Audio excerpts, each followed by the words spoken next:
Hello বন্ধুরা, সবাই ভালো আছেন তো? আমিও খুব ভালোই আছি।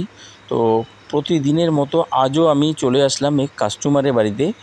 তো আমাকে কল করে ডেকে নিয়ে আসলো।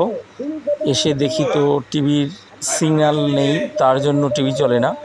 তো লক্ষ্য করবেন, এই যে সান কানেকশন রয়েছে, বক্সের হলুদ এলইডি ইন্ডিকেটার করতেছে। তো টিভির পর্দায় লক্ষ্য করবেন, লেখা রয়েছে সিগন্যাল নেই। E5232 searching for signal, please contact service provider. তার জন্য আমাকে কল করে ডাকে নিয়ে আসলো।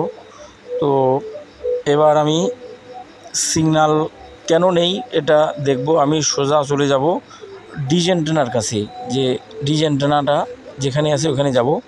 তো ডিশ অ্যান্টেনাটা বাইরে আছে। তো আমি এবার ডিশ অ্যান্টেনার কাছে চলে যাব। এটা কোথা থেকে প্রবলেম হচ্ছে, সিগন্যাল নেই তো দেখতে হবে। ডিশ অ্যান্টেনাটা আগে চেক করব। ডিশ অ্যান্টেনা তো দেখে ঠিকঠাকই মনে হচ্ছে, কিন্তু মিটার দিয়ে চেক করতে হবে, মিটার লাগিয়ে শো করতে হবে, কারণ সব কিছু ঠিকঠাকই আছে। এলএমবি যে আছে দেখে মনে হয় খারাপ আছে, চেহারা দেখে তো এরকমই লাগতেছে। তো আমি এবার মিটার কিন্তু সেট করে দিয়েছি, মিটার সেট করানো হয়ে গেছে। এবার আমি দেখব এলএমবি কিন্তু কোনো কাজ করে না। লক্ষ্য করবেন, আমি হাত দিয়ে একটু এলএমবির কাছে হাতটা এভাবে উঠানামা করলে কিন্তু এলএমবি ঠিক থাকলে এখানে মিটারে শো করবে। তো এখানে কোনো কিচ্ছু নেই। তো এটা এলএমবি একেবারে নষ্ট হয়ে গেছে, তার জন্য কোনো খেলে না। তো আমি এই যে দেখতেছেন, এটা নতুন একটা এলএমবি, এটা লাগিয়ে আমি চেক করব। তো চেক কি চললে ফাইনালে এটা আমি সেট করে দেব। যদি সিগন্যাল আসে তো আমি ওটাকে খুলে নিব। পুরোনোটা যে আছে এটা আমি খুলে আমি নতুনটাকে লাগিয়ে দেব। তো পুরোনো এলএমবি আমার নাটগুলো খুব বয়স হয়ে গেছে, তার জন্য ভালো করে খুলতে চায় না। তো অনেক টাইম লেগে গেলো খুলতে। তো এই পাশেরটা না খুললে হবে, হালকা লুজ দিলেও খুলে যাবে। হ্যাঁ, এবার আমি এলএমবিটাকে বার করে নিই। এই যে দেখবেন এলএমবি একেবারে কিন্তু পচে গেছে। তো এটা আমি রেখে দিলাম। এবার আমি এই যে নতুন এলএমবি, এটা আমি এবারে লাগাবো। এটা সার্ভের আছে, আমি এটা সেট করব। সেট করলে তো সিগন্যাল আসার কথা, মিটারের কথা হিসেবে তো সিগন্যাল আসবে, টিভি চলবে ফাইনালি।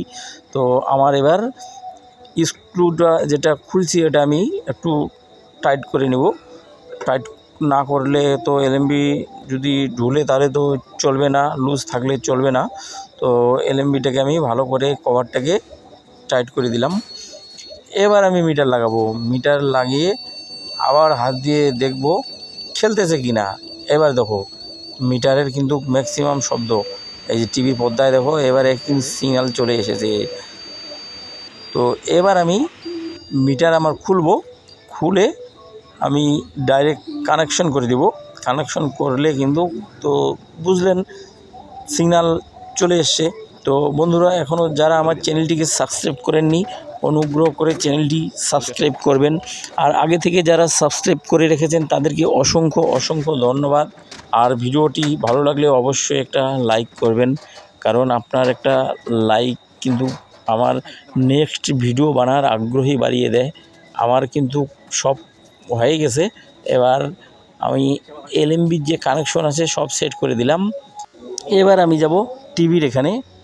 আর দেখবেন ইনি হলেন এই বাড়ির মালিক। এই দাদা খুব বড় মনের মানুষ।